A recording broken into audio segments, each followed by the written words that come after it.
Bismillahirrahmanirrahim. Assalamualaikum warahmatullahi wabarakatuh. Innal hamdalillah nahmaduhu wa nasta'inuhu wa nastaghfiruh wa na'udzu billahi min shururi anfusina wa min sayyiati a'malina. من يهده الله فلا مضل له ومن يضلل فلا هادي له وأشهد أن لا إله إلا الله وحده لا شريك له وأشهد أن محمدا عبده ورسوله اللهم صل وسلم وبارك على رسولنا محمد وعلى آله وأصحابه ومن تبعهم بإحسان إلى يوم الدين. أما بعد قال الله تعالى يا أيها الذين آمنوا اتقوا الله حق تقاته ولا تموتن إلا وأنتم مسلمون يا أيها الناس اتقوا ربكم الذي خلقكم من نفس واحدة وخلق منها زوجها وبث منهما رجالا كثيرا ونساء واتقوا الله الذي تساءلون به والأرحام إن الله كان عليكم رقيبا يا أيها الذين آمنوا اتقوا الله وقولوا قولا سديدا يصلح لكم أعمالكم ويغفر لكم ذنوبكم ومن يطع الله ورسوله فقد فاز فوزا عظيما. أما بعد فإن أصدق الحديث كتاب الله وخير الهدي هدي محمد صلى الله عليه وسلم وشر الأمور محدثاتها فإن كل محدثة بدعة وكل بدعة ضلالة وكل ضلالة في النار. Kaum muslimin wal muslimat, ikhwani wa akhwat fid din, azani Allah wa iyyakum wa rahimani Allah wa iyyakum jami'an. Segala puji bagi Allah yang telah berfirman, wa ma khalaqatul jinna wal insa illa liya'budun. Aku tidaklah menciptakan jin dan manusia melainkan agar mereka beribadah kepadaku. Ma uridu minhum min rizq. Aku tidak mengendaki rezeki dari mereka. Wa ma uridu ayyut'imun. Dan aku juga tidak menginginkan agar mereka memberi Allah makan. Segala puji bagi Allah Subhanahu wa ta'ala, al-malikul ladzi la yakhruju an mulki ahadun. Allah raja di raja yang tidak ada seorang pun keluar dari kerajaan ataupun kekuasaannya. Segala puji bagi Allah al-ghaniyyu bidzatihi, yang maha kaya dengan segala zat, dengan zatnya. An kulli ma siwah, dari segala sesuatu selain dia. Dan seluruh makhluk yang ada di alam atas maupun di alam bawah, faqirun ilallahi bidzat, secara zat mereka fakir kepada Allah. Adapun Allah secara zat adalah maha ghani, maha kaya, dibutuhkan oleh seluruh makhluk. Dan seluruh makhluk kelaziman mereka, keharusan mereka, dan ini tidak bisa lepas abadan selamanya dari kebergantungan, dari membutuhkan dan fakir kepada Allah Subhanahu wa taala. Allahus Samad, Allah tempat bergantung segala sesuatu. Karena Dia zat yang maha sempurna, segala sesuatu ada pada Allah. Dan makhluk mereka sangat butuh kepada Allah. Tanpa Allah mereka tidak akan bisa hidup bahagia. Salawat dan juga salam semoga tetap tercurah dan terlimpah untuk Rasulullah sallallahu alaihi wasallam, keluarga, para sahabat dan para pengikut-pengikutnya yang setia sampai akhir zaman nanti. Kaum muslimin wal muslimat rahimani wa rahimakumullah. Tema yang akan kita bahas, yang akan kita angkat pada siang hari ini adalah hamba di hadapan Allah, merdeka di hadapan makhluk. Ini ada dalam bunga rampai kehidupan nomor 543.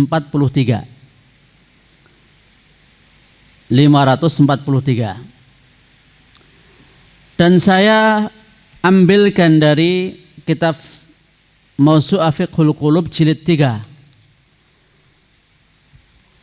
Temanya sebenarnya berkaitan tentang fikih hakikat ubudiyah, fikih hakikat ibadah, penghambaan kepada Allah Subhanahu wa ta'ala.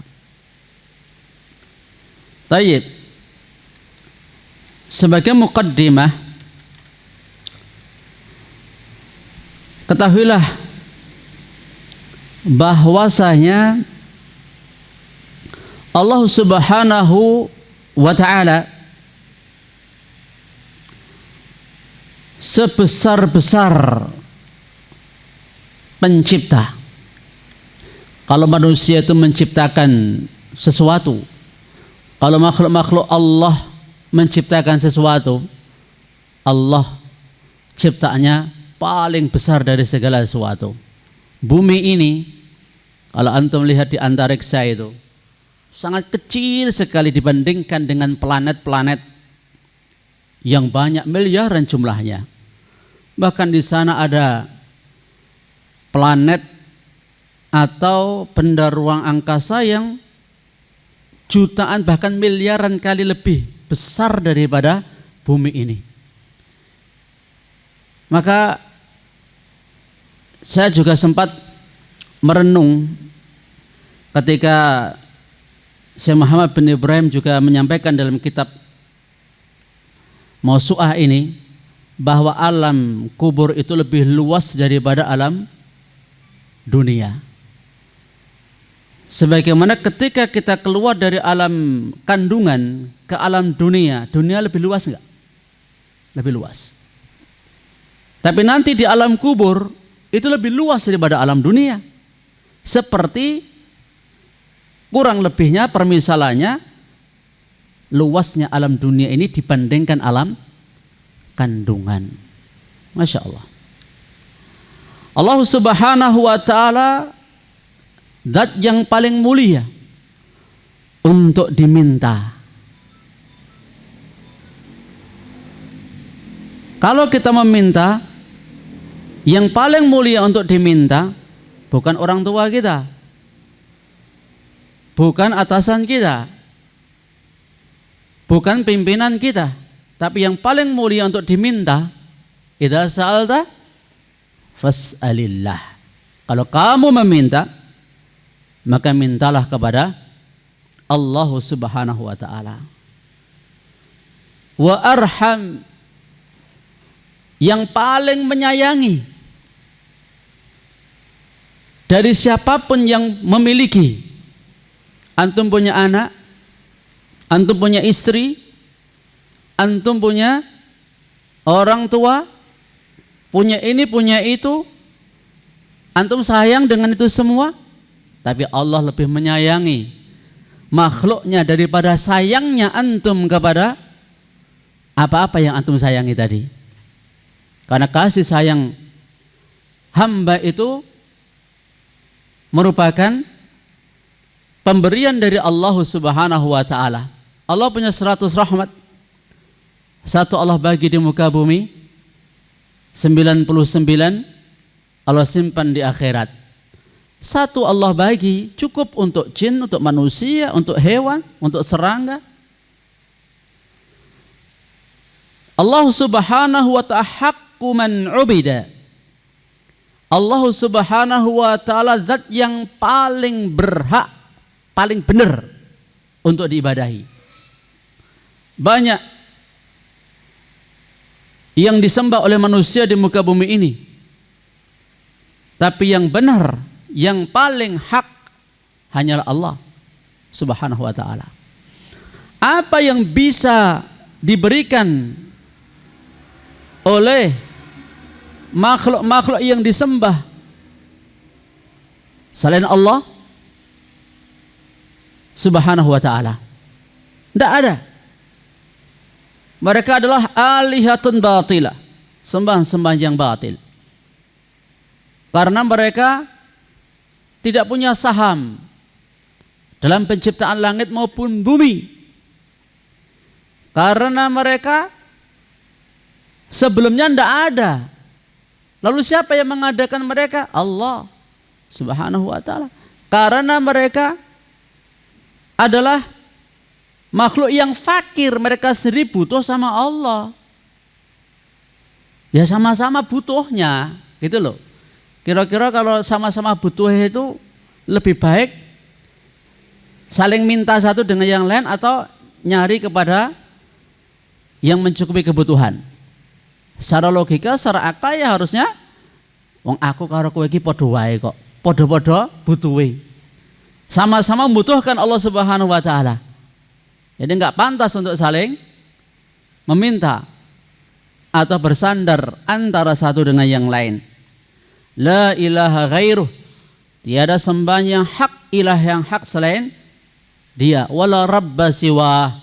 Tidak ada Rabb, pencipta, pemberi rizki, pengatur selain Allah Subhanahu wa ta'ala. Oleh karena itu, ini baru sekelumit kita menceritakan tentang siapa Allah Subhanahu wa ta'ala. Lantas bagaimana adab kita kepada Allah? Adab kita kepada Allah adalah beriman kepadanya,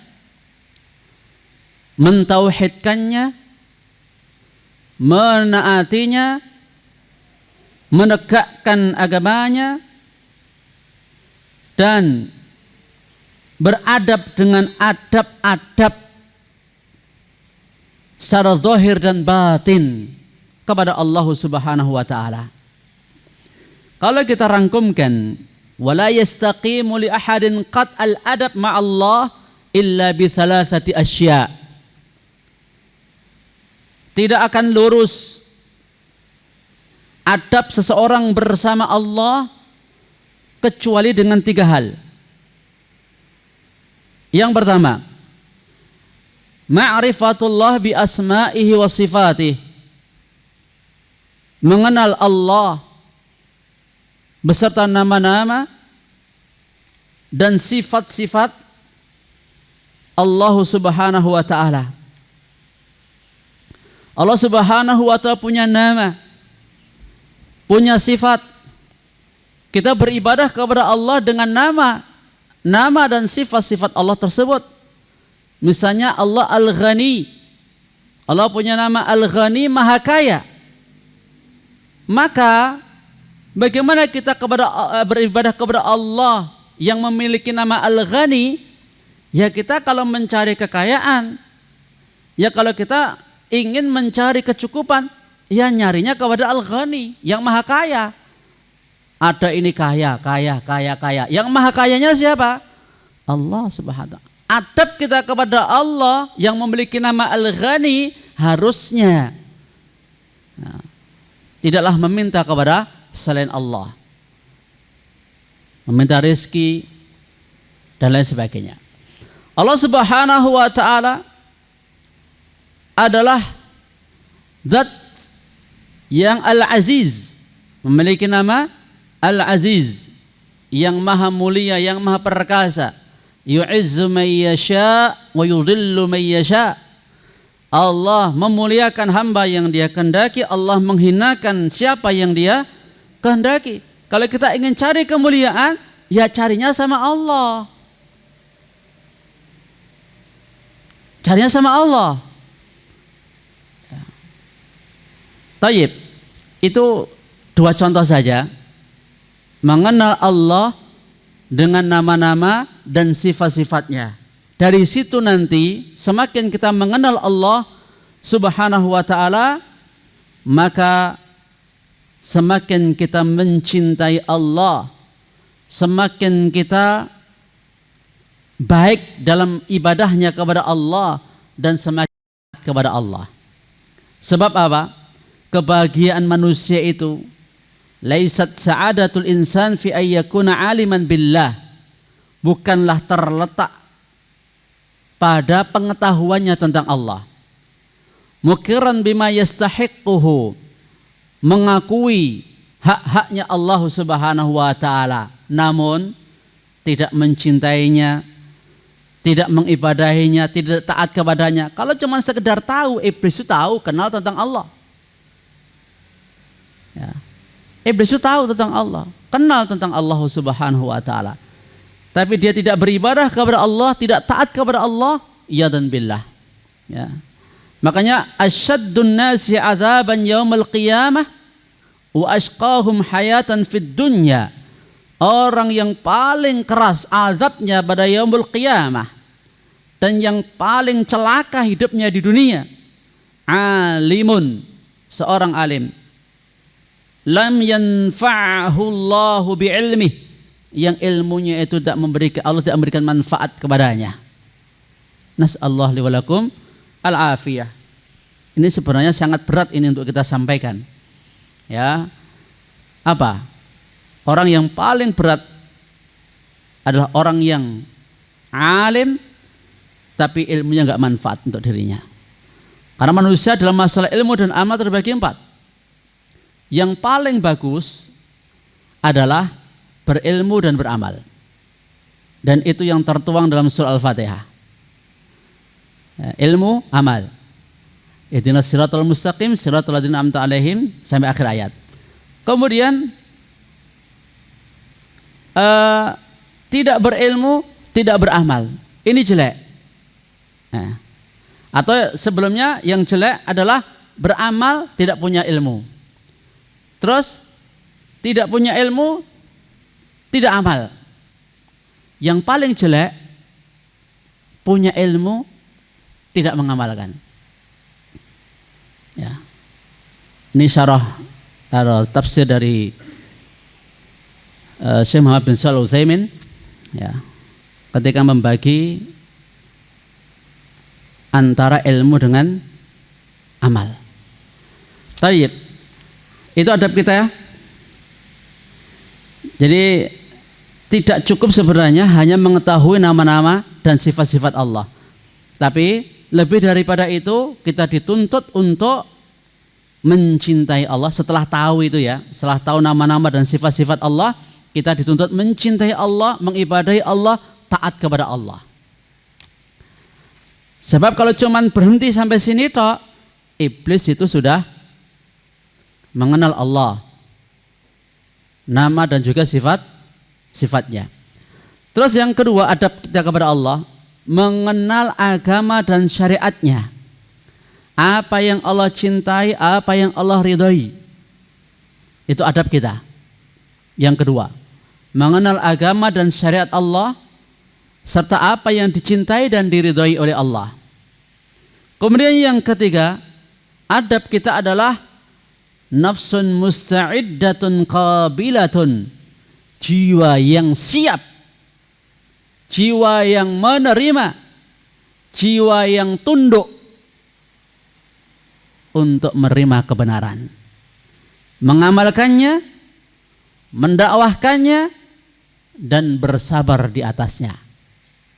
Jadi adab juga kepada Allah, kita siapkan jiwa-jiwa yang bukan menentang atau jiwa-jiwa yang tidak berpaling dari Allah Subhanahu wa taala, tapi jiwa-jiwa yang siap ya, mendengar qala Allah qala Rasul, sami'na wa ata'na, ghufranaka rabbana wa ilaikal masir, sebagaimana para sahabat radhiyallahu taala anhum siap menerima kebenaran, siap mengamalkannya, siap mendakwahkannya, siap bersabar di atasnya. Apakah antum siap? Ya. Itu tambahan saya sendiri. Ya. Tayyib. Ikhwani fillah wa qad fidina azinillahu wa iyyakum. Muqaddimah yang kedua. Tadi muqaddimah yang pertama tadi apa? Mengenal Allah dan beradab kepadanya. Yang kedua, la yatimmu salahul abdi fid darain illa bi amrain. Kemaslahatan hidup manusia dunia dan akhirat itu tidak akan sempurna kecuali dua perkara. Kemaslahatan dan kebaikan hamba di dunia dan akhirat nggak akan sempurna kecuali dengan dua hal. Pertama yakin, yang kedua keselamatan. Yakin dan selamat. Dengan yakin, antum itu harus punya keyakinan. Yang wong Islam ku yo Islam sing yakin. Ya. Karena yakin itu a'la maratibil iman. Merupakan tingkatan iman paling tinggi, yakin itu. Karena dengan yakin akan buahkan tawakal kepada Allah. Sebagaimana dalam syarah Riyadhus Shalihin. Yakin yadfa'u 'anil 'abdi uqubatil akhirah. Yakin ini akan menolak dari hamba hukuman-hukuman akhirat. Antum yakin ada surga, ada neraka. Surga benar, neraka benar, Allah hak, diyakini. Yang lain itu batil, itu juga keyakinan. Ya. Allah tidak ada sembahyang hak selain Dia, antum yakin itu. Muhammad tidak ada qudwah, uswah yang benar ditiru selain beliau, itu juga keyakinan. Isa hamba Allah, Rasulnya, kalimatnya yang dilemparkan kepada dan roh daripadanya yang dilemparkan kepada Maryam binti Imran. Ya, bukan Tuhan, bukan anak Allah. Surga benar adanya, neraka benar adanya. Itu kunci kebahagiaan hidup dunia dan akhirat. Antum yakin rezeki hanya di tangan Allah. Antum yakin ya makhluk itu enggak berdaya kalau tidak diatur oleh Allah Subhanahu. Ubun-ubun mereka semua ada di tangan Allah. Yakin banyak sekali ini. Keyakinan. Ya. Karena iman itu yakin. Kalau enggak yakin nanti masuk ke kafir. Kalau ragu-ragu masuknya ke munafik. Itu seperti yang tertuang dalam surah Al-Asr itu. Wal 'asr innal insana lafi khusr illa alladziina amanu. Ya, pertama kali modal kita untuk bisa sukses bahagia hidupnya dunia akhirat adalah yakin. Ya, yakin. Terus yang kedua al-afiyah. Keselamatan. Ini menolak penyakit-penyakit dunia dari hati dan badannya. Selamat dari syirik, selamat dari hasad, selamat dari takabur, sombong, selamat dari penyakit-penyakit hati, juga penyakit-penyakit jasmaniah. Ya, maka afiat ini akan menolak penyakit hati dan penyakit jasmaniah dari kita. Ini kunci kesuksesan di dunia dan juga di akhirat. Dan Nabi SAW gabungkan dua perkara tersebut, afiat agama dan afiat dunia. Is'alullahal afwa wal afiyah fa inna ahadan lam yu'ta ba'dal yaqin khairan minal afiyah. Rawahu Tirmidzi. Sahih Sunan Tirmidzi. Mintalah kepada Allah ampunan dan keselamatan, sebab tidak ada seorang pun yang diberikan setelah keyakinan hal yang lebih baik daripada keselamatan.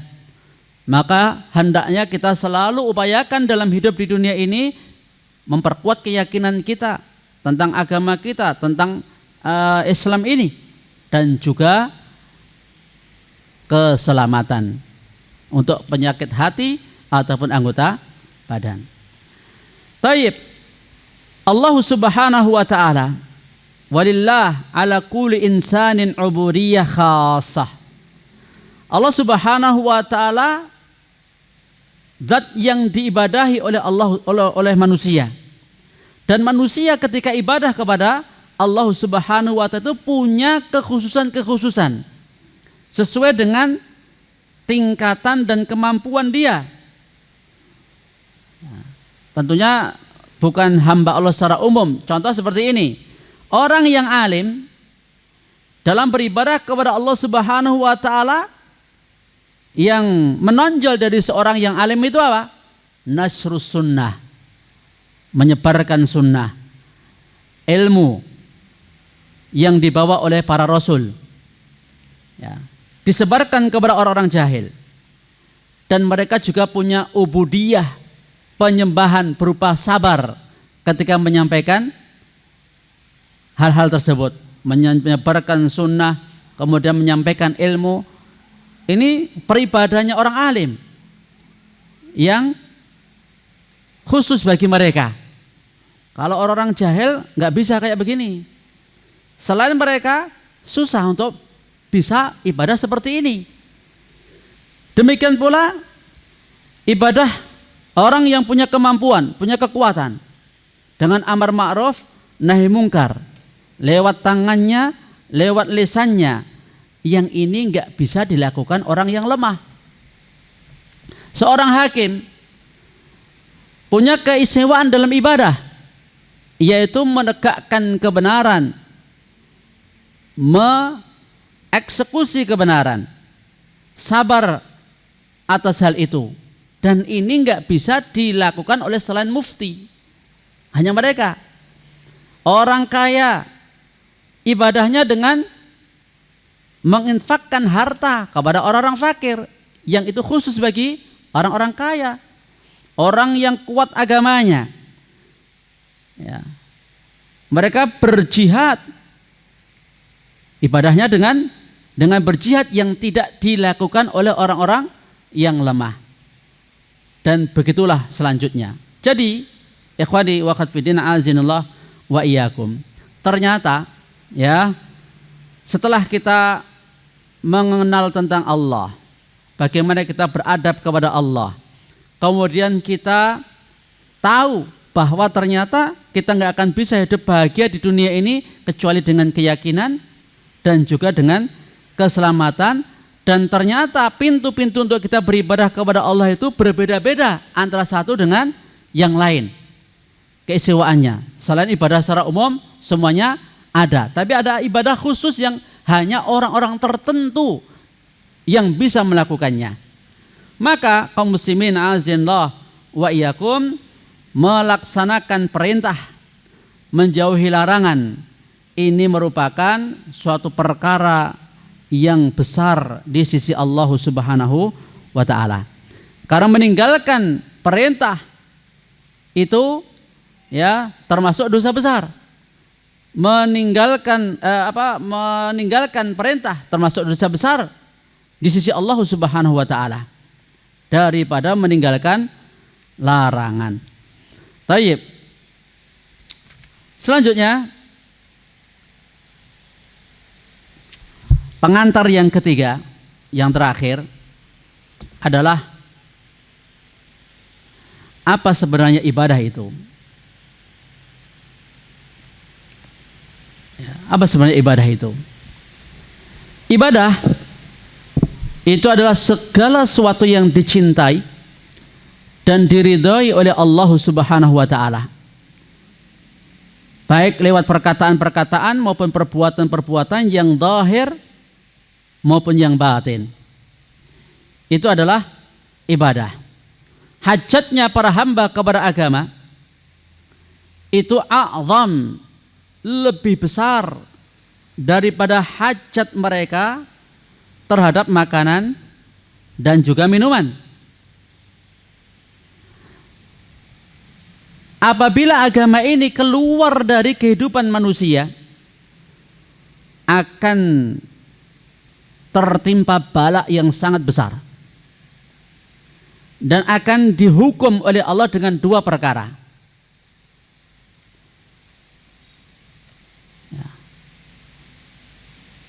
Apa itu? Hukumannya al-jahlu wal ghaflatu, jahil dan lalai. Ternyata kalau kaum muslimin zaman sekarang misalnya banyak yang jahil terhadap agama mereka, itu sebenarnya hukuman loh. Hukuman dari Allah Subhanahu wa taala. Demikian pula kalau banyak kita jumpai saudara-saudara kita kaum muslimin yang lalai, itu sebenarnya juga hukuman dari Allah Subhanahu wa taala. Karena mereka apa? Meninggalkan agama.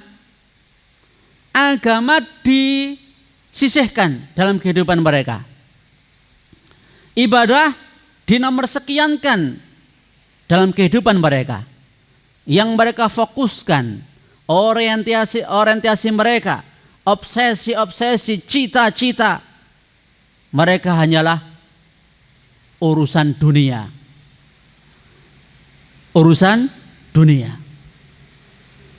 Kalau kenyataan hidup manusia seperti ini atau keadaan mereka seperti ini, yakinlah bahwa mereka pasti akan ditimpa hukuman oleh Allah. Hukumannya kok penak men yo? Nggak tahu, jahil sama lalai.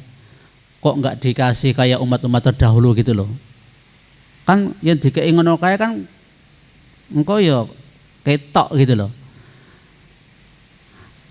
Lah, kira-kira berat mana menurut antum? Dikasih hukuman banjir kayak kaumnya Nuh, petir, ya, kayak kaum Samud, angin kencang kayak kaum Ad, dengan kebodohan dan kelalaian ini, berat mana? Yang kedua, berat ini. Ya, nas'allahu al-afiyah. Berat ini. Jahil, lalai. Sebab orang yang kena seperti ini nggak merasa kalau sedang dihukum sama Allah, betul enggak? Tapi kalau datang petir misalnya, atau angin topan atau banjir, tahu nggak, sadar nggak kalau itu hukuman? Dan akan cepat-cepat berbenah diri enggak? Iya, akan cepat-cepat berbenah diri. Tapi kalau jahil sama lalai ini, kapan mau berbenah diri? Wong merasa dirinya nggak salah, nggak sakit. Ini bahayanya ini.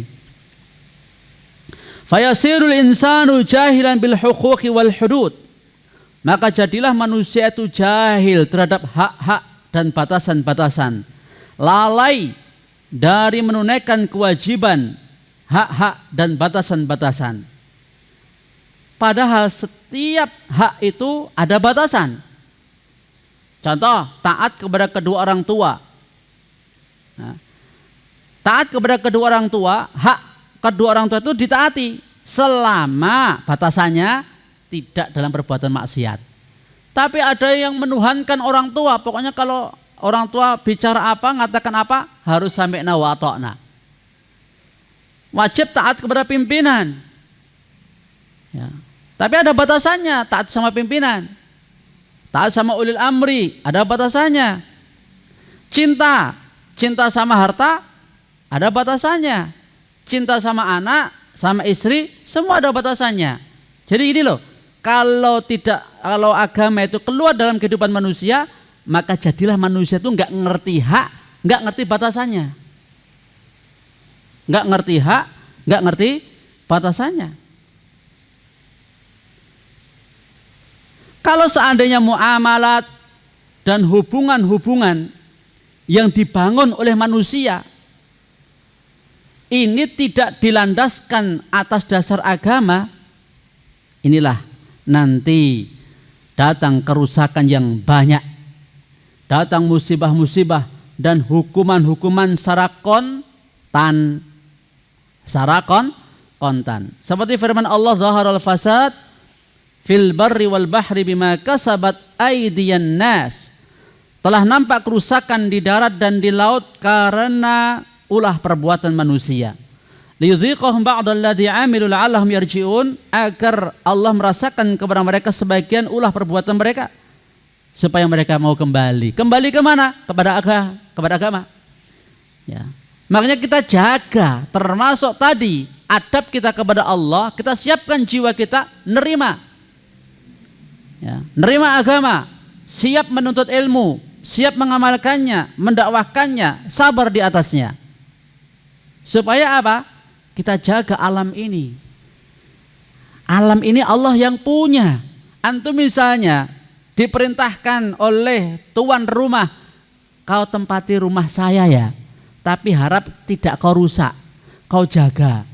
Kau silahkan nikmati fasilitas-fasilitas di rumahku, apapun ada, silahkan kau nikmati, asal jangan kau rusak. Tapi kemudian ketika tuan rumah tahu bahwa orang itu tidak menjaga rumah dengan baik, ya, merusakkah atau tidak menjaga semestinya dari barang-barang yang ada, harusnya sapu itu di tempatnya tapi taruh di mana-mana, ya, terus kursinya berantakan semuanya karena ulah manusia, karena ulah dari penghuni rumah tadi, tentunya ini akan mendatangkan kemurkaan dari pemilik rumah. Ya harusnya kita manut sama yang punya. Aturannya seperti apa, etikanya seperti apa, demikian pula kita hidup di alam dunia ini. Kalau seandainya kita nggak nurut sama Allah, wis dunia ini nanti pasti akan ya terjadi musibah, bencana malapetaka. Dan kalau masih ada yang belum yakin, ya ini masuk bab yakin juga ini. Keterkaitan antara musibah dengan maksiat, dengan kelalaian, dengan kejahilan, tidak ada kaitannya, dia itu berarti belum memahami ibadah secara sempurna. Nah, makanya kita judulnya kan memahami fikih ibadah. Kalau yang ini saja ini belum paham, gimana nanti kita akan menjadi hamba Allah sejati, merdeka di hadapan makhluk. Kalau yang dasar-dasar seperti ini aja masih belum memahami. Tayyib.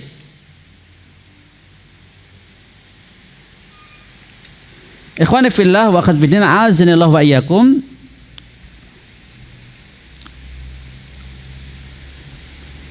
Selanjutnya wa katsirun minal yaum wa katsirun minal muslimin al yaum, ini juga ya, banyak kaum muslimin zaman sekarang ini kita berusaha untuk, namanya fikih itu kan ya mindset ya, kita harus berusaha untuk memperbaiki mindset kita selama ini ya. Dan kita memang kalau mau menghisap diri, ya, ini ternyata kita itu kurangnya itu banyak. Saudara-saudara kita, mereka banyak menggunakan waktu untuk menghisap sesama kaum muslimin. Tahu maksudnya menghisap? Metani amalnya kaum muslimin. Tapi kalau kita tengok ya, manajemennya para sahabat dalam menghisap diri. Tahu antum hadis Handalah, di mana Handalah radhiyallahu taala an ketika dijumpai oleh Abu Bakar As-Siddiq, bagaimana kabar kamu? Nafaqah Handalah, Handalah telah berbuat kemunafikan. Loh, kok bisa seperti itu? Bagaimana? Kita ketika bersama Nabi di sisi Nabi, Nabi mengingatkan kita tentang surga, tentang neraka, seakan-akan kita melihat dengan kedua mata kita, melihat langsung, seakan-akan saking meresapnya ilmu dan dalamnya penyampaian Nabi Shallallahu Alaihi Wasallam serta bagusnya adab mereka. Ini terkait loh ya. Jadi Quran dan Sunnah itu jelas itu obat mujarab. Tapi tergantung hati kita itu siap nggak nerima. Ya. Kesiapan hati kita ini tadi disampaikan di awal itu adab, masuk dalam bagian adab.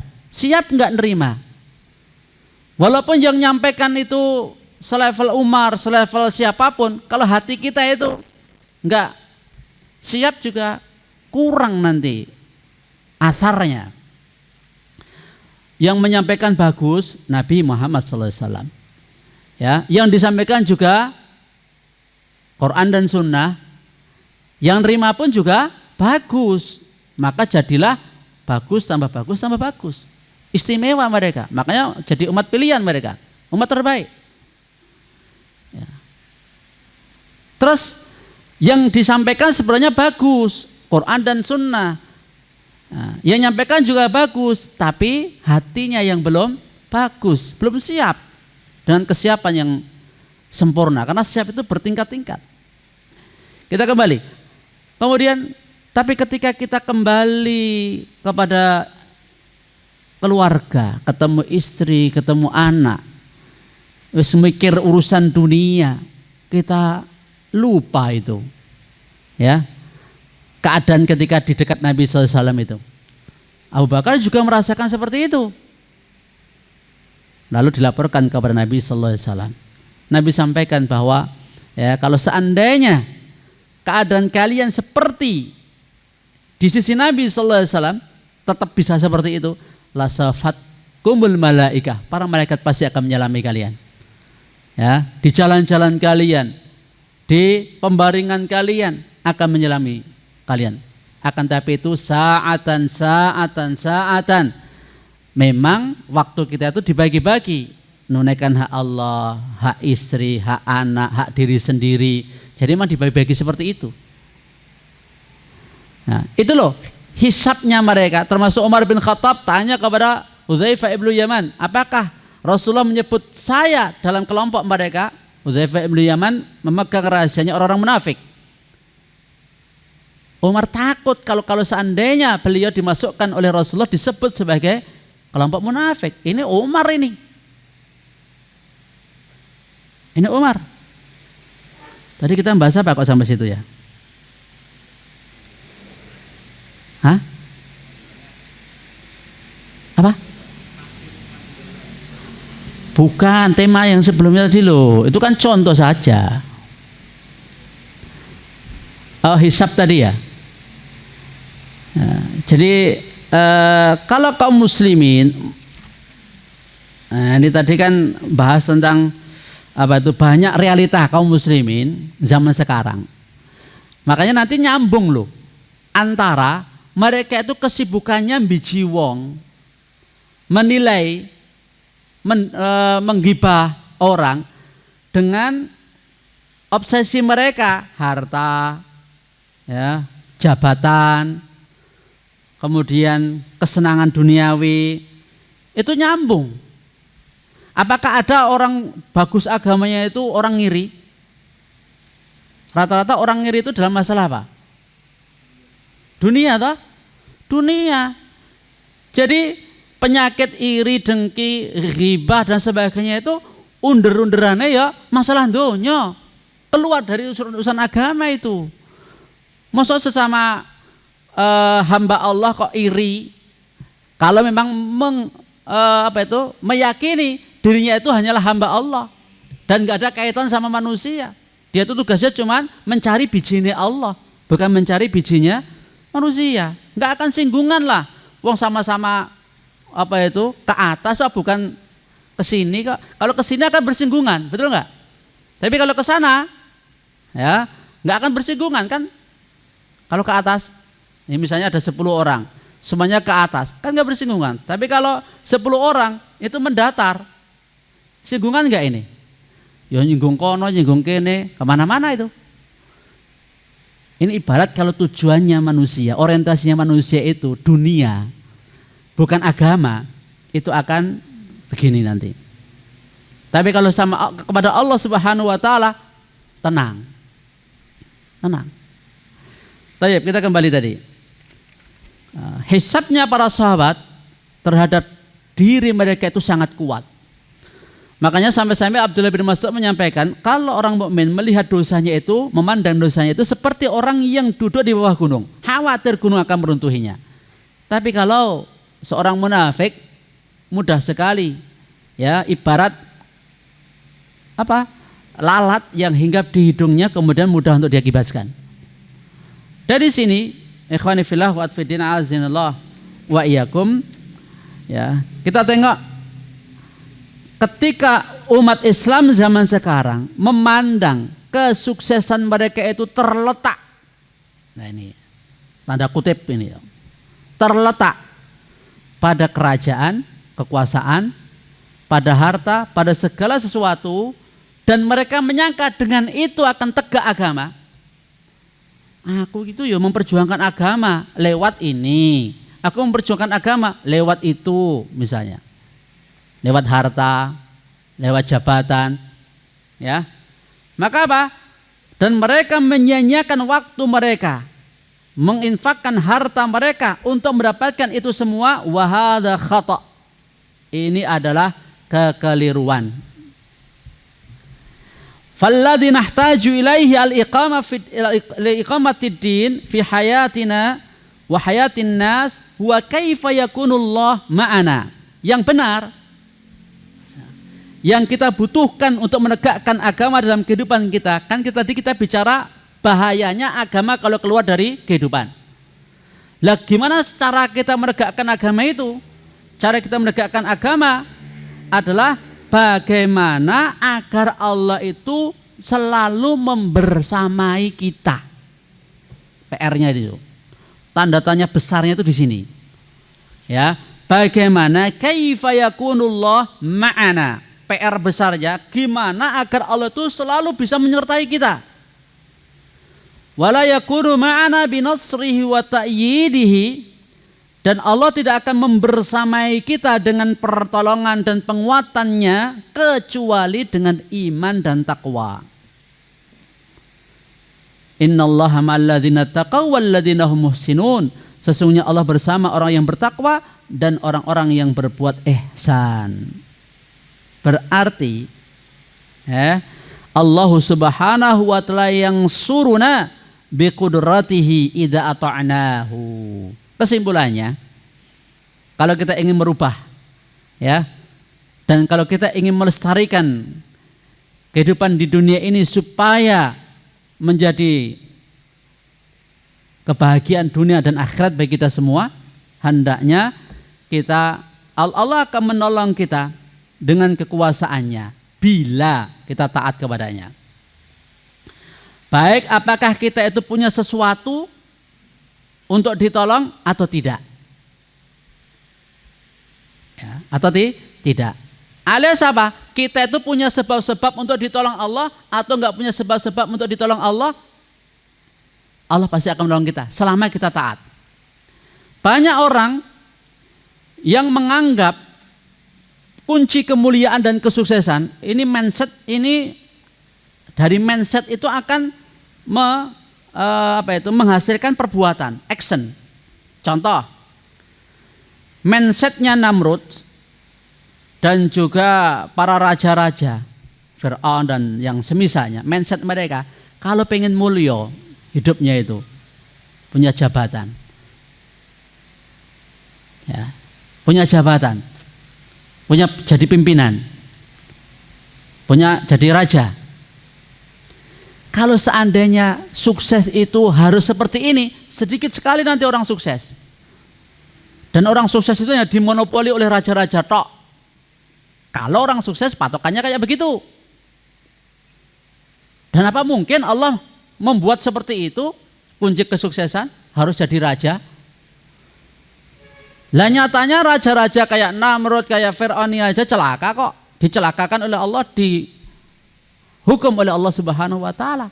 Oh, ternyata bukan. Ada yang menganggap kesuksesan itu dengan harta seperti Qarun dan semisalnya. Oh, jadian bondone oke. Kuwi wong sukses. Kalau punya harta banyak, itu adalah orang yang sukses. Ternyata Qarun juga dibinasakan oleh Allah. Salah lagi. Berarti hidup itu jangan mindsetnya menumpuk-numpuk harta. Ya, itu salah. Khata. 3. Oh, kalau begitu kayak kaum Syuaib, mereka menganggap kunci kesuksesan hidup itu kalau berdagang, berbisnis. Kalau bisnisnya, dagangnya bagus, besar, oh itulah sukses yang sesungguhnya menurut mereka. Ternyata kaum Syuaib pun juga disiksa oleh Allah, dihukum oleh Allah. Salah ternyata. Ya. Terus ada yang berupa pertanian, seperti kaum Saba, bercocok tanam. Kalau pengen sukses, salah juga. Ya, kaum Saba juga dihukum oleh Allah Subhanahu wa taala. Kalau begitu apa? Kekuatan, harus membangun kekuatan pertahanan yang kuat. Ternyata kaum Ad pun juga dibinasakan oleh Allah Subhanahu wa taala. Semuanya ini salah. Kalau titik berhenti sampai di situ, agamanya dibuang. Paham antum? Ya. Itu kaum-kaum yang telah terdahulu sebagai ibrah pelajaran bagi kita semua. Kalau antum kita sekarang hidup zaman sekarang ini mau mengikuti mereka dengan meninggalkan agama, tanda kutip besar itu, dengan meninggalkan agama, salah ini. Hasil-hasil nantinya akan mendapatkan seperti yang mereka dapatkan. Sampai sini paham antum? Ya. Kapan toh ini jadi hamba dan kapan merdeka kose? Ini paham dulu. Ya, ini pahami dulu. Ini prolog-prolog supaya mindset kita terurai, terbangun sedikit demi sedikit. Ya. Jadi kalau antum mindset atau kebanyakan kaum muslimin mindset hidupnya masih kayak begini, agama nomor sekian, bukan nomor 1. Ya, kalau agama nomor 1 dulu jadi raja, bagus enggak? Nanti jadinya kayak Raja Sulaiman, Nabi Sulaiman. Kalau agamanya dinomor 1-kan, kerajaannya dinomor sekian-kan, jangan dibalik. Ya. Kalau kekuatan itu dinomor sekian-kan, agama dinomor 1-kan, ya, nanti akan jadinya kan ada teladan-teladan yang baik pada umat-umat sebelum kita. Umar bin Khattab seorang yang kuat, ya. Hamzah juga seorang yang kuat. Ketika sebelum masuk Islam mereka hanya mengandalkan kekuatan. Kayak Abu Jahal juga orang yang kuat sebenarnya. Tapi kalau tidak dilengkapi dengan agama, itu semuanya salah. Ala kulli hal, singkatnya, ya, Allah Subhanahu wa taala akan menyertai kita, akan menolong kita bila mana kita taat kepadanya. Dan bila mana Allah menyertai dan menolong kita, Allah akan menjadikan kita ini berkuasa, menang, walaupun tanpa sebab-sebab untuk itu. Misalnya, apa mungkin? Ya, loh, kok pertanyaannya apa mungkin mana? Allah kok dimungkin-mungkinkan? Seperti coba antum lihat di surah An-Nur ayat 55 itu. Allah memberikan janji, wa'adallahu ladzina amanu wa 'amilus shalihat, wa'adallahu ladzina amanu minkum wa 'amilus shalihat. Allah memberikan janji kepada orang yang beriman dan beramal saleh di antara kamu. 1, la yastakhlifannallahu fil ard. Allah akan menjadikan kalian khalifah di muka bumi, walaupun antum itu senjatanya lengkap atau enggak lengkap. Ya. Walaupun antum itu punya pasukan banyak atau enggak punya pasukan banyak. Dulu Nabi Muhammad SAW berapa pasukannya? Bisa ngalahkan Romawi? Bisa ngalahkan Persia? Allah akan jadikan kalian berkuasa di muka bumi. Sebagian orang-orang sebelum kalian Allah jadikan berkuasa. Waliyubaddilannahum dinahum ladzi radalahum. Allah akan jadikan agama ini kokoh, eksis. Orang akan segen sama Islam. Ya, bukan sekarang Islam malah merasa tunduk dengan agama yang lain, merasa rendah di atas agama yang lain. Ini salah. Kita sebagai seorang muslim itu tunjukkan diri kita sebagai seorang muslim, apalagi di hadapan orang-orang muslim. Kita harus berani. Ini loh, Islam itu seperti ini. Ya, jangan imbas-imbis misalnya, atau jangan bertekuk lutut di hadapan mereka. Wala yubaddilannahum min ba'di khaufihim amna. Allah ganti rasa takut mereka dengan keamanan. Pertalite mau dihapus, antum takut enggak? Pertalite mau dihapus, antum takut? Pertamax naik, takut? Halah, wong kok sing dipikir kok kaya ngono kuwi ngono lho. Sebagai seorang beriman, kalau negara rasa digagas, ya, wah kaya sugi-sugi ya. Lah, wong kita tuh punya Allah kok. Loh tadi loh, keyakinan tadi loh. Wong kita tuh punya Allah kok. Apa aku kok lagi gaji segini aja, pas-pasan. Apalagi nanti kalau BBM naik, ya nanti harga sembako naik, nanti harga ini naik. Sing dipikir ke dunyane. Orang dipikir wong punya Allah loh.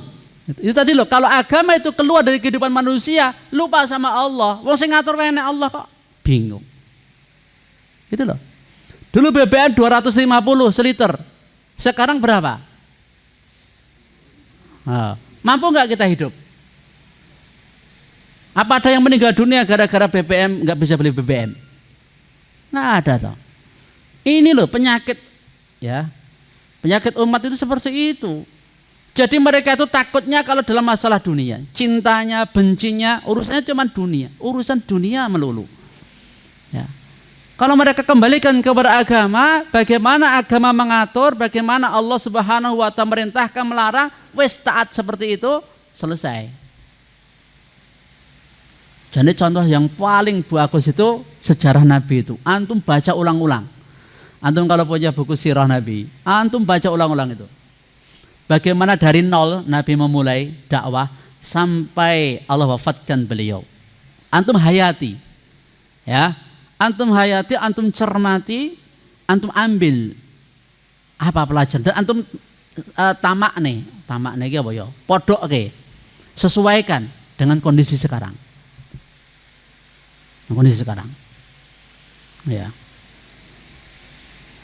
Kok udah azan toh? Belum ya? Oh belum.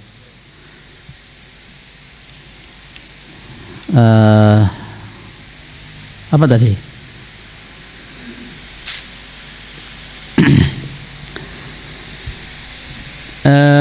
Jadi kalau Allah Subhanahu wa Ta'ala membersamai kita, kita punya sesuatu untuk Allah sebab, ya. Untuk Allah mulai tadi ayat tadi loh ya. Apa tadi? An-Nur ayat 55 ya. 3 janji besar Allah akan jadi khalifah. Ya. Khalifah itu yang memimpin dunia, yang melestarikan dunia, yang menjaga dunia ini, sebagaimana Nabi Adam dahulu. Ya, jadi khalifah di muka bumi ini. Terus agama Islam akan kokoh, eksis. Terus rasa takut diganti dengan aman. Syaratnya cuma satu, ya'budunani la yusyrikuna bi syai'an. Mereka hanya ibadah kepadaku dan tidak mempersekutukan aku dengan sesuatu apapun. Nah ini nanti baru kita bahas tentang tema tadi. Ya, ternyata ya kalau manusia itu dalam berkata, dalam berbuat itu dia menjadikan ridhonya, cintanya dari perbuatan perkataan dia itu selain Allah, ya itu nanti bisa masuk dalam syirik. Bisa masuk dalam syirik.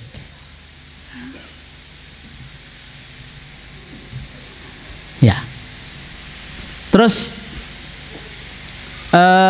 wa a'dhamu mansibin yanaluhul insan. Sebelum ke situ, wa katsirun minan nas ya'ishu hayawanan la insanan. Banyak orang yang hidup mereka itu bagaikan hewan, bukan bagaikan manusia. Bal adallu minal hayawanan, bal adallu minal hayawan, bahkan lebih buruk daripada hewan. Am tahsabu anna aktsarahum yasma'un aw yaqilun, apakah kamu mengira kebanyakan mereka mendengar atau berakal? Inhum illa kal an'am, sebaliknya keadaan mereka itu seperti binatang ternak. Balhum adallu sabila, bahkan lebih buruk jalannya. Ini jalan hidup manusia sekarang ini itu lebih buruk daripada jalannya hewan ternak. Jalan yang dilalui manusia ya sekarang ini itu layaknya kehidupan hewan atau bahkan lebih buruk lagi. Ya dan billah. Kok bisa Allah katakan seperti hewan? Ini bukan saya ya, mohon maaf ya, bukan saya yang mengatakan, Allah. Ya, Allah yang mengatakan. Karena apa? Laqad khalaqanal insana fi ahsani taqwim. Allah telah ciptakan manusia sebaik-baik bentuk. Allah karuniai akal yang dengannya manusia lebih tinggi daripada hewan.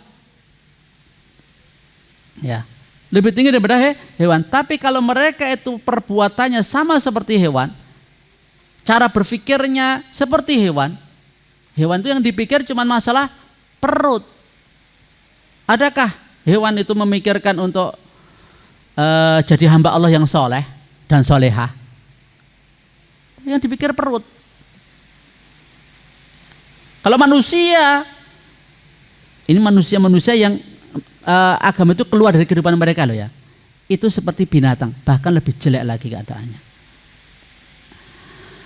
Padahal a'zamu mansibin yanalul insan, kedudukan tertinggi yang diraih oleh manusia, wa a'la maqamin yasilu ilaihi, serta tingkatan yang paling tinggi yang bisa dicapai oleh manusia, wa afdalu darajah, ya, derajat yang paling afdal yang dengannya dia bisa naik itu cuman satu, maqamul ubudiyah, yaitu kedudukan sebagai hamba.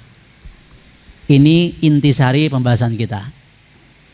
Ya, intisari pembahasan kita. Maqamul ubudiyah itu merupakan maqamul a'la maqam, a'la maqamat, ya, wa a'la darajat, wa a'la mansib. Antum pengen jadi presiden enggak? Ini ada tawaran loh, ini 2024 ini mau ada pemilu. Ada yang lewat jalur independen? Kayaknya kaduan. Menteri ada enggak berminat jadi menteri? Yus gitu ayo kaduan. Gubernur ya juga kaduan ya. Bupati? Oh. Atau apa lagi? Neng kepengen antum. Janjane yen aku iso ya gelem, gandeng ya ora nek dalane. Tapi kalau ada jalannya antum mau? Ya. Ya, kita bicara tingkat kelurahan saja atau tingkat RT saja. Antum ketika menghadapi masyarakat yang mohon maaf, kehidupannya kayak yang diceritakan Allah tadi.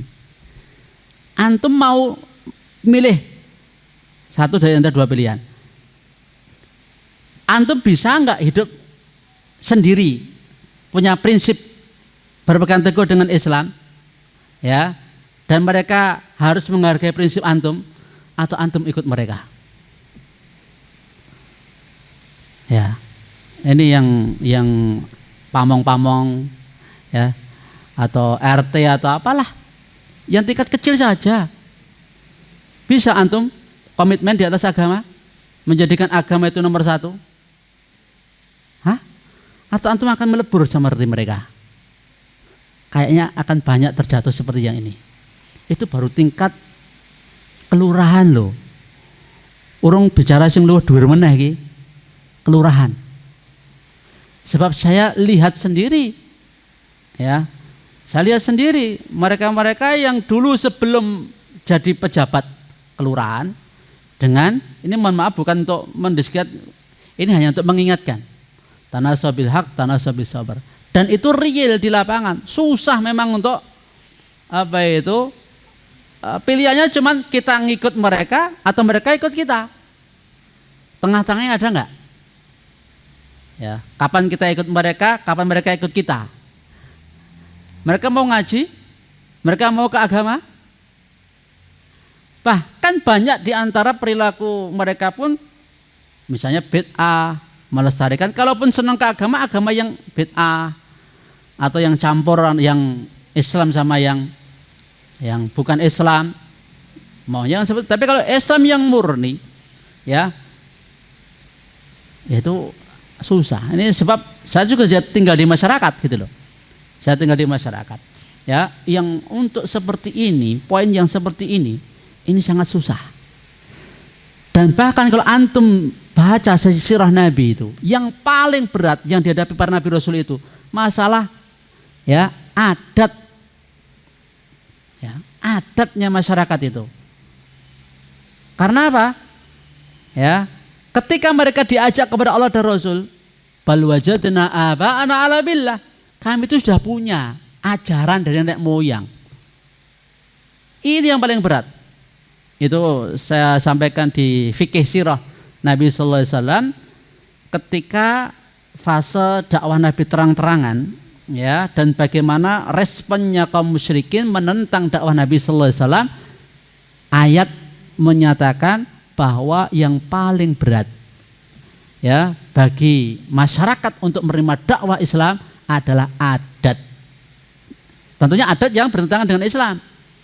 Tapi kalau adat yang sesuai dengan Islam, ya kita nggak bahas itu. Ya, misalnya yang tidak sesuai dengan Islam kan, ya, adat nenek moyang mereka yang beribadah kepada selain Allah, alias adat syirik. Gitu loh, susah. Ya. Ini panjang pembahasannya. Ala kulli hal, nah, maka sebagai peringatan bagi diri saya sendiri dan pada antum semuanya, ternyata maqam ubudiyah itu kedudukannya paling tinggi. Antum akan menjadi orang paling tinggi derajatnya di dunia ini, walaupun antum bukan raja, walaupun antum bukan presiden, walaupun antum bukan panglima, walaupun antum bukan kapolri, walaupun bukan komandan. Tapi kalau antum Abdullah, hamba Allah, oh ngungkuli mereka kabeh. Ya, maksudnya ngungkuli itu apa? Ngalah ke mereka semua. Kalau antum punya maqam ubudiyah, bukti sudah menunjukkan seperti itu. Nabi Nuh menghadapi semua manusia di zamannya ketika itu. Beliau makamnya apa? Ubudiyah, bukan raja. Nabi Ibrahim makamnya ubudiyah, menghadapi raja. Ya, Nabi Musa makamnya ubudiyah, menghadapi raja juga. Raja Fir'aun. Siapa yang nggak kenal Fir'aun? Dengan kebengisannya, dengan tentara-tentaranya yang Allah gambarkan seperti pasak-pasak itu, yang kuat, yang kokoh, rapuh, berhadapan dengan ubudiyah, seorang Abdullah yang sejati. Nabi Muhammad makam ubudiyah, beliau bukan raja, ya. Tapi apa? Mampu untuk mengalahkan semua itu. Karena rahasianya bi ayyakuna abdan li rabbi wa maulahu malikul mulk, ya, yaitu makam ubudiyah tadi hendaknya dia seorang hamba hanya untuk Rabbnya, raja di raja, penguasa langit dan bumi, pencipta segala sesuatu, di tangannya kekuasaan segala sesuatu, sebagaimana yang sampaikan oleh Allah Subhanahu wa taala, ya, fa auha ila abdihi ma auha, maka Allah mewahyukan kepada hambanya apa yang dia wahyukan. Ketika Allah menyebut Nabi Muhammad pada peristiwa Isra dan Mi'raj, peristiwa yang sangat bersejarah sekali. Tidak ada sejarah manusia itu yang dialami seperti Nabi Muhammad SAW. Dari Masjidil Haram ke Masjidil Aqsa, ya, kemudian diangkat ke langit, ya, pertama, kedua, dan seterusnya, melihat fenomena alam semesta, alam atas, alam bawah, ya, cuman semalam. Ini suatu hal yang sangat istimewa. Antum bisa pesiar keliling dunia 2 kali 3 kali saja mungkin sudah merasa sombong. Antum sudah pernah ke sana, antum mungkin sudah merasa sombong. tapi Nabi Muhammad sampai ke Sidratul Muntaha. Ya, ini suatu makam yang sangat besar, yang sangat tinggi. Allah nyebut beliau hanyalah hamba. Subhanalladzi asra bi 'abdihi. Ya, segala puji bagi Allah yang telah memperjalankan hambanya di waktu malam. Ya, hambanya. Makanya kalau kita itu makam kita makam ubudiyah, kita itu hanyalah hamba. Wal 'abdu innama yafkharu wa ya'tazzu bimalikihi wa sayyidihi wa maulahu. Makanya kita itu mengunggulkan, ngegungke itu ya cuman sama Allah. Kalau kita tuh hambanya Allah, gitu loh. Sing di beber-beberke, sing ditampil-tampilke, sing dipuja-puja, sing disanjung-sanjung, sing di warak-warake, sing diomong-omongke, sing jadi keseharian hidupnya cuman sing diibadahi. Siapa? Allah. Makanya dalam doa harian kita, dari bangun tidur sampai tidur lagi, Allah kan yang disebut. Ya enggak? Apa antum ketika bangun, ya duitku misalnya, mikir duit. Kemana-mana, ya tergantung apa yang jadi mindset di kepalanya itu. Nah, ada yang memang dari bangun tidur sampai tidur lagi itu yang dipikir duit. Ada yang dipikir pekerjaane, ada yang dipikir macam-macam selain Allah. Tapi kalau makom ubudiyah ini, yang dia ingat selalu hanyalah Allah. Kan tadi PR-nya, bagaimana Allah itu bisa membersamai kita. Ya kalau kita itu selalu ingat sama Allah, ya selalu dekat sama Allah, taat sama Allah, Allah akan menyertai kita, menolong kita. Ya, makanya hamba itu yang dia agungkan, yang dia puja, yang ia sanjung hanyalah Rabbnya, pemiliknya. Rabbiyalladzi yuhyi wa yumit. Seperti Nabi Ibrahim berkata kepada Namrud, Rabbku, jadi sing dadekne dekengan, yang disanjung, yang dipuja, ya itu adalah Allah. Rabbku. Ini di hadapan raja loh. Antum berani nggak ngomong seperti itu? Padahal ketika itu nggak ada siapa-siapa pengawal antum. Sama Allah tok. Ini kalau keyakinannya nggak kuat, rawani ngomong ngono kuwi. Ya. Bisa aja ditangkap oleh raja, dibunuh oleh raja atau disiksa oleh raja. Takut kan seperti itu? Wong raja punya pasukan, raja punya pengawal. Inilah keyakinannya Nabi Ibrahim, karena beliau yakin Namrud itu nggak punya kekuasaan apa-apa kalau dihadapkan sama Allah.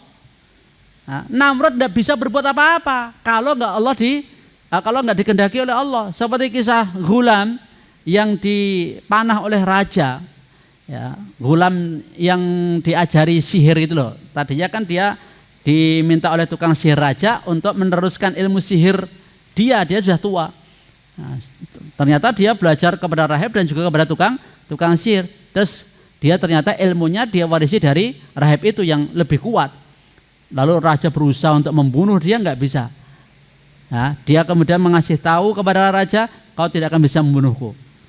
Kalau kau mau membunuhku, ya begini caranya, gini. Salah satunya bismi rabbil ghulam, dengan nama Rabbnya Ghulam. Itu. Ya. Dia mau dijatuhkan dari gunung, pasukannya yang mati malahan. Dia mau dicemplungkan ke lautan, pasukannya yang mati. Ini kalau makam kita belum sampai kayaknya ya. Antum berani seperti itu? Ijek wedi gitu loh. Iya. Dan keyakinannya belum 100% sama Allah Subhanahu wa taala. Ijek ya masih jauh kita ya. Masih jauh. Ya. Menghadapi orang Nabi Muhammad dihunuskan pedang saat beliau sedang istirahat sama orang Badui. Ya, siapa yang akan menolongmu ya Muhammad?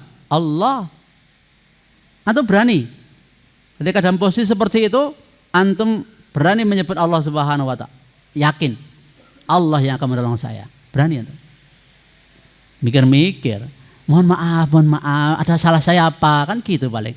Ya, jangan kau bunuh saya, jangan kau sakiti saya. Mungkin malah begitu kan? Tapi kalau Nabi Allah tenang, dia yang takut malahan. Jadi ini apa ya? Jiwa satu dengan yang lain. Kalau jiwa kita kuat, orang yang kita hadapi itu akan lemah. Karena di belakang kita ada Allah Subhanahu wa taala. Dan ini fikih sirah yang bisa kita ambil pelajaran. Sebenarnya musuh-musuh Nabi Rasul itu ketika mereka mencemooh, mencaci maki, memerangi, menyakiti Nabi Rasul, mereka sebenarnya sedang berhadapan sama Allah. Itu loh. Ayat-ayat yang membicarakan tentang Nabi Rasul itu di sana disebutkan juga Allah. Ya. Ketika orang-orang munafik mereka mencemooh para sahabat Nabi sallallahu alaihi wasallam, turun ayat qul abillah wa ayatihi wa rasuli kuntum tastahzun. Apakah kepada Allah, padahal Allah dihina enggak sama munafik? Enggak, tapi disebutkan pertama kali sama Allah Subhanahu wa taala. Qul abillah, apakah sama Allah, ayat-ayatnya, rasulnya kau berolok-olok? La ta'tadiru qad kafartum ba'da imanikum. Kalian enggak usah beralasan. Kalian telah kafir setelah kalian iman. Padahal yang dicemooh sahabat. Tapi Allah ikut. Loh, malah dijawab sama Allah Subhanahu wa taala. Jadi hakikatnya orang-orang yang memusuhi para nabi rasul dan orang-orang yang menyampaikan risalah seperti risalah nabi dan rasul, hakikatnya mereka itu juga memerangi Allah Subhanahu wa taala. Jadi jangan dianggap sepele ya. Ya. Melawan agama Allah, menodai agama Allah, sama hanya melawan Allah itu, menodai Allah itu, sama itu. Maka hendaklah takut orang-orang yang ya mereka itu tidak mau tunduk kepada Allah. Maka adab kepada Allah tadi apa? Awal siapkan hati, jiwa untuk menerima kebenaran, meskipun pahit kebenaran itu. Ya. Terus ya, jadi Nabi Ibrahim mengunggulkan Rabbku, dia yang menghidupkan dan mematikan. Kata Namrud, ana uhyi wa umit, aku bisa menghidupkan dan bisa mematikan. Ibrahim mengatakan, innallaha ya'ti bisyamsi minal masyriq fa'ti biha minal maghrib. Rabbku mendatangkan matahari dari sisi timur, datangkan dia dari barat. Fabuhitalladzi kafar, mak kelakep hujahnya orang kafir. Ya. Terus seorang yang merdeka, dia akan membanggakan diri, ya, yaftakhir wa ya'tazu bima yamliku minal amwali wal asya. Dia akan menyombongkan diri dengan apa yang dia miliki berupa harta dan segala sesuatu. Ya, antum lihat manusia. Ketika mereka punya jabatan, banyak enggak orang yang angkuh dengan jabatannya? Antum sekarang mungkin baru sersan, tapi coba kalau antum jenderal, piye rasane? Padha ora?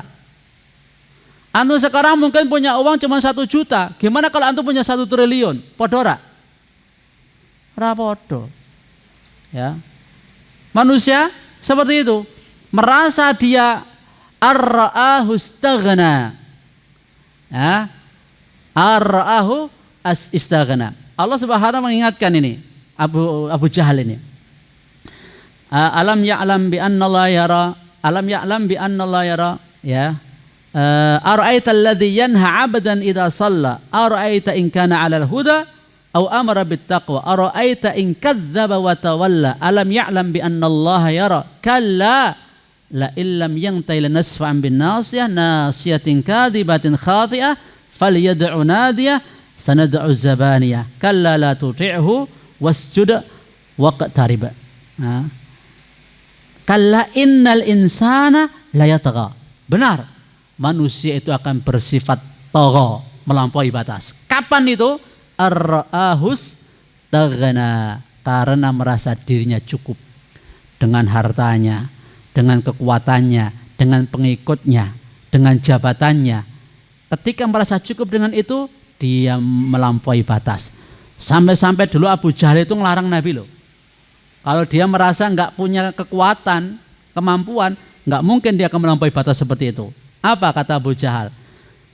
Kamu tidak boleh sholat di sisi Ka'bah, di dekat Ka'bah. Aku melarang kamu untuk sholat menampakkan diri di dekat Ka'bah. Suatu ketika Nabi SAW sholat di dekat Ka'bah. Bukankah aku sudah melarang kamu?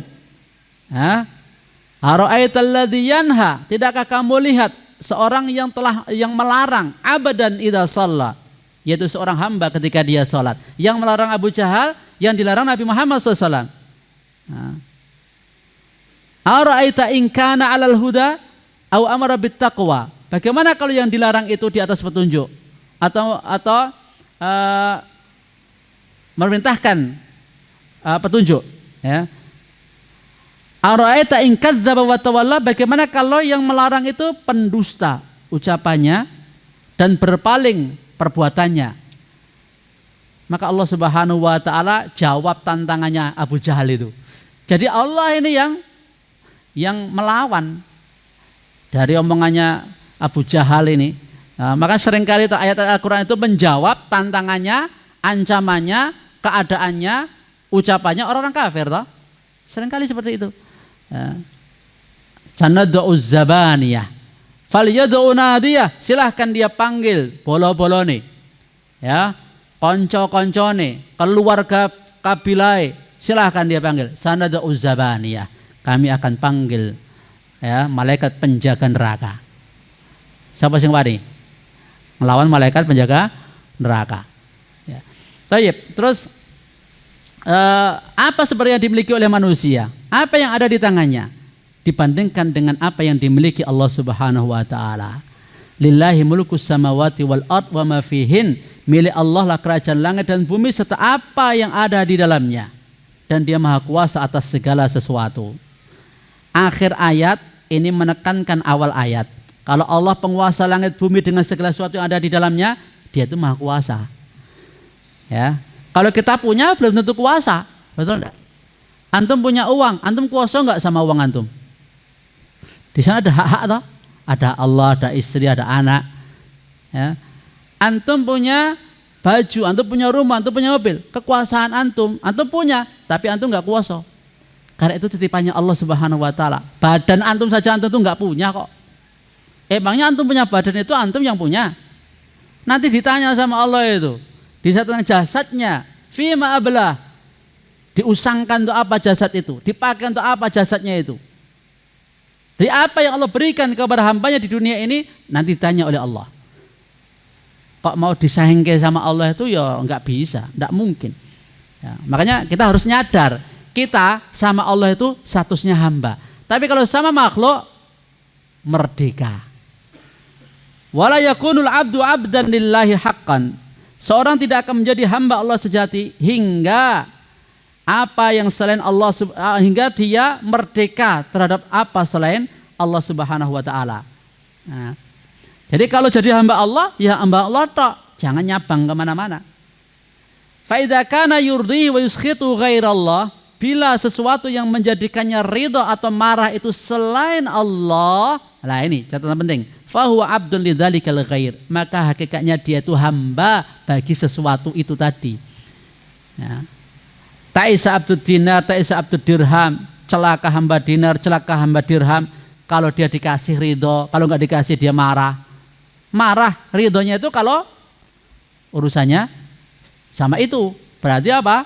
Ya, wa fihi minasyirik biqadri mahabbati lahu. Di sana ada syirik sekadar cintanya kepada sesuatu selain Allah tersebut, dan ibadahnya kepada selain Allah Subhanahu wa taala tersebut. Semakin bertambah, semakin tinggi tingkat kesyirikannya. Makanya Allah katakan hamba dinar, hamba dirham, bukan hamba Allah. Hamba khamilah, hamba khamisah, hamba sutra, hamba pakaian. Wa man arafa rabbahu, sudah ya.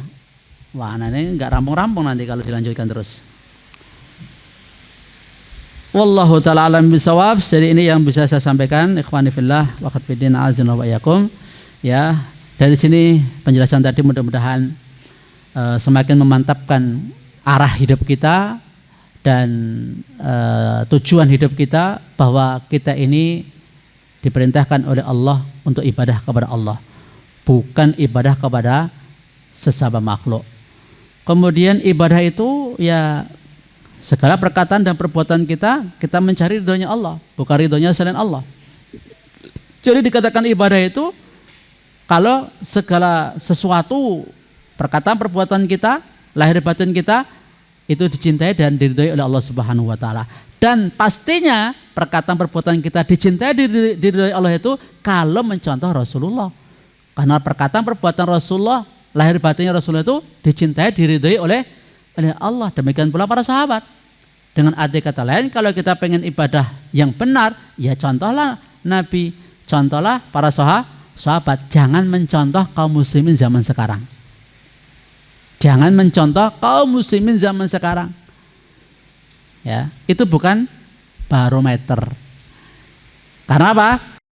Kaum muslimin zaman sekarang banyak diterpa kelalaian, kejahilan terhadap agama. Ya, kejahilan dan kelalaian. Mereka jahil ya tentang agama ini dan menjadikan agama itu malah ini apa pesan terakhir mungkin ya. Di masa jahiliyah, bohong itu aib besar bagi mereka, hina bagi mereka itu. Tapi di masyarakat muslim, ini kita baru bicara satu bentuk dosa, dan itu dosa besar, dan itu menyelisih Allah dan Rasul. Apa itu? Dosa bohong. Kalau bohong, orang-orang Arab jahiliyah itu tidak mau, dan mereka itu menjunjung tinggi kejujuran. Contohnya apa? Saat Heraklius ya, menerima delegasi Rasulullah SAW, kemudian didatangkan Abu Sufyan. Ketika itu masih musyrik, tahun ke-6 Hijriah itu. Ya, ada perjanjian Hudaybiyah itu. Ya, Abu Sufyan itu menjawab apa adanya, ditanya oleh Heraklius itu. Ditanya tentang nasabnya, ditanya tentang pengikutnya, tentang peperangan yang terjadi antara mereka, ditanya tentang dakwahnya, ditanya tentang pengikutnya bertambah atau berkurang, dan terus banyak hal yang ditanyakan oleh Heraklius. Dijawab jujur sama Abu Sufyan. Padahal Abu Sufyan sama Nabi itu ada perang nggak? Permusuhan nggak? Kebencian nggak? Ada. Tapi nggak bohong loh. Dan teman-temannya, konco-konconya Abu Jahal juga nggak memprovokasi Abu Sufyan ya. Tidak memprovokasi Abu Sufyan, kan bohong. Engkau ingin ditekoi. Ngomong apa benerin? Engkau lah awak dewe mengiyakan. Ngono. Karena apa? Mereka tahu itu bukan budaya mereka. Ya. Sebab ketika apalagi seorang tokoh sampai berbohong itu jatuh martabatnya di mata mereka itu. Ini loh. Salah satu akhlak terpujinya masyarakat jahiliyah. Tapi kok masyarakat Islam itu sama muslim banyak nggak terjadi pembohongan, dusta mendustakan, banyak nggak terjadi, ngapusi. Bahkan ketika ada perseteruan, bisa nggak antum jujur nyampaikan kebaikan dia? Bisa? Berat toh? Itu padahal sesama muslim saling bersengketa, bermusuhan misalnya kalau terjadi. Lah ini antara muslim dengan kafir, musyrik, nggak bohong kok. Nyeritanya apa nengnya, apa dia ngomong apa gitu loh. Apa nengnya gitu loh. Ini menunjukkan apa? Hikmahnya Nabi diutus di tengah bangsa Arab. Sehingga periwayatan hadis itu bisa dipercaya. Ini di masyarakat yang menjunjung tinggi kejujuran. Ya. Masa masyarakat seperti itu yang kita jadikan patokan. Jadi kita yang sudah punya ilmu itu, ketika hidup di masyarakat, janganlah kita itu lebur dengan mereka, alias tanpa reserve gitu loh, tanpa catatan. Kapan kita kumpul sama mereka, kapan kita tidak kumpul sama mereka, ini harusnya kita punya prinsip. Jangan kita mengorbankan nilai-nilai agama hanya untuk menghormati adat mereka, apalagi kalau sampai perbuatan syirik yang dilakukan oleh mereka. Ya lakum dinukum waliyadin, kalau seandainya itu perbuatan syirik atau kekufuran, ya kita nggak cocok dengan itu. Ya, inilah prinsip. Ya, dan itulah hamba, karena kita itu hambanya Allah. Cinta kita, takut kita, ridhonya kita hanya kepada Allah Subhanahu wa taala. Karena kemarin waktu kajian ya ada salah seorang dokter yang tanya, ini Mbak Ustadz, ini ada seorang mudin yang ada warga yang nggak sholat, kental dengan kejawen, ya kental dengan kesyirikan misalnya. Ini apakah disolatkan nggak Ustadz? Nah, seperti itu. Kalau nggak disolatkan nanti dicap masyarakat nanti, ya toh. Jadi kan mindset manusia itu lebih takut celaan manusia daripada celaan Allah. Lah dicela Allah saja mereka nggak takut, kok kita dicela mereka kita takut gitu loh. Ini kan takutnya itu kan kepada manusia bukan kepada Allah Subhanahu wa taala. Kalau seperti itu, paham? Ya, inilah hakikat maqam ubudiyah. Cinta kita, takut kita, berharap kita, mencari ridhonya kita hanya kepada Allah, bukan selain Allah. Semoga Allah memberikan kekuatan lahir dan batin kepada kita semua untuk meniti hal yang dicintai dan diridhai Allah, dan semoga Allah mewafatkan kita bisa istiqomah di atasnya sampai akhir hayat. Wallahu a'lam bishawab. Subhanaka wa bihamdika asyhadu an la ilaha illa anta astaghfiruka wa atubu ilaik. Assalamualaikum warahmatullahi wabarakatuh.